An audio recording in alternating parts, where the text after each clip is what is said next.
What is going on? This is Darius from Auto Fair Nissan here, and today we're going to take a quick look at this 2023 Nissan Rogue SV Premium Midnight Edition. Let's check it out. Underneath the hood, we're going to have Nissan's 1.5 liter, 3-cylinder, variable compression turbo engine. It's going to get you over 200 horsepower for plenty of acceleration and passing power on the highway. But this is also a very, very conservative engine on fuel. So we've seen people getting as high as 40 miles per gallon plus with this thing in combined driving situations. So really good on gas and pretty peppy. So it's a great combination to have. It's going to be with a CVT transmission that's going to get you smooth power delivery without any shift shock, and all-wheel drive that's fully automated with a front-wheel drive bias for both efficiency and performance capability. As you can see under the hood here, everything is nice and easy access that you might need to get to as an owner. Battery terminals, all your fluids, dipsticks, etc. Are all right out here in the open. Washer fluid reservoir right down there as well. I'm going to close this hood up, give you a nice view of the front. So you're going to see on here, on the front of the vehicle, you're going to have a split design on your headlight. You've got your daytime running light up here, your turn signal right in there, and your headlights down below. So low and high beams are going to be in here. You've also got a functional air diverter that's going to send air kind of through the bumper to help with aerodynamics. Also, you've got an active grille shutter behind here that's going to close up when you're going at speed to help, again, with aerodynamics and efficiency. It'll open back up once you're over 80 miles an hour to help with engine cooling and below 40 miles an hour. But in those mid-level speeds, it is going to help you get better fuel economy. The Nissan emblem here is also going to contain your automatic emergency braking feature, which is your front radar detector, or I should say transmitter, not detector. So make sure in the wintertime, like now, that you just clear that off. If there's any snow on it, just make sure that's unobstructed. Same thing with your camera that's up there. You can see the little wedge shape right above the rear view. That's going to be the camera for your lane departure warning and your pedestrian detection. So you just want to make sure that's cleared off as well. Your windshield wipers will go over it, but when you defrost the front windshield, you just want to make sure that if you have a scraper, you just get that off if it has a little bit of snow or ice on it. Let's get around the side of the car. From the side view of the car here, you're going to see a few things. One, great shape of the car overall. It's got that back that extends out nicely to give you that extra cargo storage space up at the top, and it kind of cuts out as a wedge there right underneath the rear spoiler. But you're going to notice that you've got the blacked out 18-inch alloy wheels, black mirror covers, and the black roof. That's all part of the Midnight Edition package here. Let's come to the window sticker real quick. You can take a look at some of the items on here, especially the Midnight Edition package and the premium package are going to be the two real key points to this exact car. So that premium package features the synthetic leather at the Primatex, the heated seats and wheel are kind of the big things. The moonroof is big. The Midnight Edition is all going to be appearance for the style, which personally I think with the white car looks really good. It's like the Stormtrooper look, a lot of people call it. And having those nice tinted windows here in glass kind of adds to that look as well. So it's very clean looking. You're going to have your keyless entry buttons right here on the door. So right now it's unlocked. If I press that button, locks it up because I have the key fob in my pocket. But I'm going to press this 2 times and unlock all the doors. We're going to come to the back here. Oh, just kidding. I locked it. There we go. Now you're going to notice that most doors that are going to open about this wide, these actually open almost a full 90 degrees. So that gives you a really unobstructed access into the car. Great for loading up cargo, dogs, car seats, etc. Also, you're going to have these privacy shades built in here that are going to help disperse some of the sunlight and also give a little bit more of a private feel inside of the car. Great if you got kids, especially to help keep the sun out of precious little faces. So the synthetic leatherette seating here feels really good. Really, you wouldn't know the difference between that and genuine leather unless you're maybe some kind of expert. But to most of us, it's going to feel about the same. Cup holders in your armrest right there. Open that up and it's all clear through there. You're going to have your vents and your USB-A and USB-C down here for your backseat passengers as well. And you're going to see this massive moonroof up here that extends into this second row. So everybody's getting some nice visible light when that's open. So that's a really awesome look. When we fold these seats down too, I'm just going to grab on here, there's a little handle. So you just pull that, and that can drop right down, and it folds nice and flat. And I'll show you what that looks like all the way through from the trunk space. At the back of the vehicle here, there's going to be a couple of ways that you can get into the trunk. Either you can open it from the button inside on the dashboard from the driver's seat. You can open it from the lever that's underneath there, excuse me, the little button in there, or on the key fob here. I'll show you your different buttons. You've got remote start, lock, unlock, your trunk, and your alarm. So if we press and hold this button right there, that's going to open that up. So that prevents us from having to use our last option to gain entry, which is throwing a brick through the glass. Less than ideal, but it works in a pinch. So you get back into the car here. You can see that seat's down. So you got a ton of usable space. Even with the seats up, you got a really good amount of space in the back of this trunk here. Also underneath, you've got a handle here. So we pull on this a little bit, gives us access to our spare tire and our Bose Acoustic Wave subwoofer. So that's going to help with the audio in this car as part of the premium audio package. So great space back here. You can reprogram the height for this door if you need it to open up less, if you're not overly vertically gifted like a lot of us. But even for a short guy like me, I can still reach this button, no problem. Give that a press and it's going to close it right back down. Here from the driver's side, before we even quite get inside of the car, you're going to notice on here, let's see if I can get you a good angle on it. See that little triangle right there? This is going to be your blind spot warning.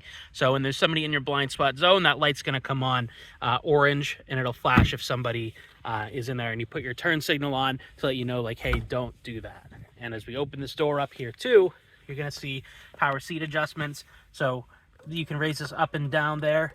You can kind of cup the seat a little bit, and then you've got lumbar adjustment there as well. Let's get in, shall we? And here we are from the inside driver's perspective. You can see here the layout. You've got your dashboard, or your infotainment screen is going to be raised out of the dashboard in that line of sight kind of style. So when you're looking ahead, it's right there kind of in your peripheral view, as opposed to like way down here where you have to look very deliberately to even see it. So that's going to be nice and kind of really close by to see. On your steering wheel here, you're going to have some great controls for your music right here. And then the left and the right, and then the scroll wheel here are going to control your advanced drive assist display, which is the screen we're looking at right now. So you can see the digital speedometer right there. Your odometer in the bottom left, 20 miles on the car, 485 miles to empty. So if we kind of scroll through here, you've got your things like fuel economy, individual tire pressures, the idle start-stop system. This will tell you how much fuel you've saved over the life of the vehicle. All-wheel drive indicators, the variable compression gauges, which are really cool if you're kind of nerdy about engines like I am. But that's one of your many options on here. Audio, all your safety stuff, and a ton of different settings to really customize this car to your own liking. One thing that I think is really cool is next to the thermometer right there, it's got a little snowflake. So that's your kind of heads up. Hey, it might be icy on the road. So it's just one of those nice little reminders.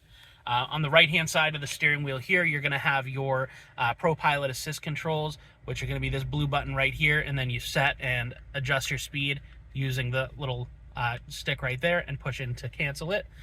So with that, it's cruise control, but it's also distance pacing, which is what this button is for. And it also has steering assist, which is what this little button on your sidebar here is for as well. So the car can actually do some mild steering for you, as well as slow you down for traffic if there is traffic ahead of you going slower than you are. Down here as well, on the next panel down, you've got that interior button that I was talking about for your trunk, and also the button to turn off your idle start stop, and then your brightness for your dashboard right there. Moving over to the infotainment screen, this is Apple CarPlay and Android Auto compatible, as well as it has Sirius XM. All the menus and options are laid out very, very easy. So you've got all your settings in here. You can do things like, for example, adjust like your sound if you have the audio on, connect all your devices. You've got all your connection menu stuff in here for your different devices. If we go into audio here, we've got our different sources along the bottom. So they make it really user-friendly. But if you're plugged up for CarPlay or Android Auto or anything like that, it's going to be basically your phone display on here, which is also, just as easy to use. Move down a little bit more here. We're going to have some awesome controls. Your heated seats, you got high, medium, low, and off there. I'm going to put them on medium for now. Heated steering wheel right there. The nice thing is that if your remote start and it's cold, those things can come on automatically so that you get into a car that has a nice toasty steering wheel and seats already. Fan controls right here. Your knobs here and here are going to be for your temperature. You can see that this one right here is dual zone. So on this side, it's 85. That side, it's saying high. If we want to sync them up to the driver one, we can just hit that right there, and you'll see sync right there. And the driver control is going to adjust that as well. So very easy to use. Great if you and a spouse or a passenger can't really agree on temperature. Their control right there for the heated seat is going to be on the other side. And then all your auxiliary options for that are going to be along the bottom edge. You got your start-stop button right here to turn the engine on and off, and then your USB-C, USB-A, and 12-volt plug-in right here. This is just a little storage space that you can set stuff down, set down your phone or whatever other kind of devices or anything. There's also an accessory option for a wireless phone charger there, which is also available on some top trims. But you could have it installed on this SV Premium as well if you really wanted to. Get a little shifting operation to kind of show you how to go through and use this shifter in its basic form. From park, if we want to go to reverse, we're going to put the thumb button in, push forward, backup camera is going to pop on. There's a little bit of glare just from the way that we're positioned right now, but you can kind of see the distance indicators there. And then as I turn the wheel, you can see the guidelines pop up there to show you where the car is going to go. If we want to go from reverse to drive, we'll just pull that back. No need to press the button for anything but reverse. Neutral, just push forward, hold, and park is just a press of the button right up there. You've got this other mode here, which is the M, which is for manual shift. So if we look on the dashboard here on the advanced drive assist display, we've got D for drive. Now we've got number 1 when we go into that drive position again. And then we can use our paddle shifters here and here to adjust what pre-selected gear ratio we're in. So you've got 8 gears.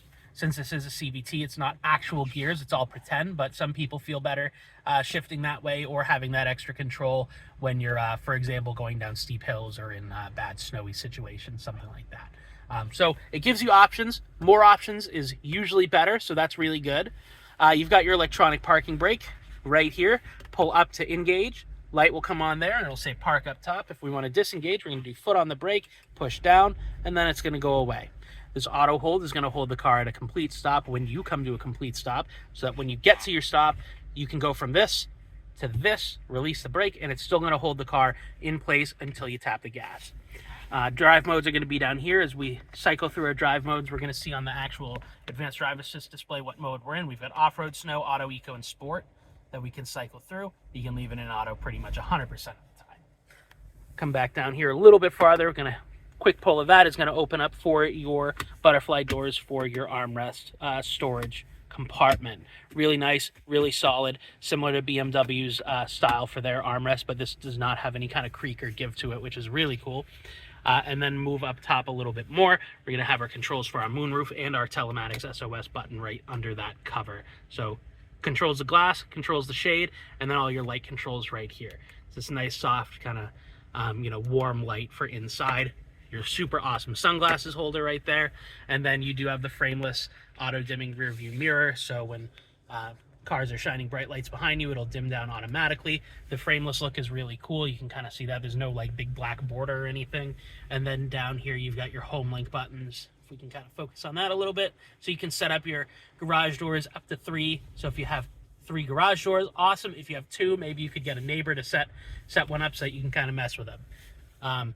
But a great feature to have if you do want that extra control to keep the garage door open out from, on top of your visor or what have you.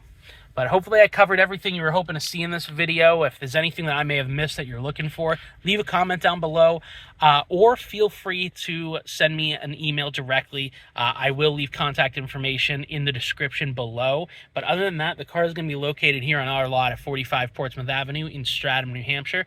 Come on down. We look forward to seeing you. Thanks for your time and watching. Hope to see you soon.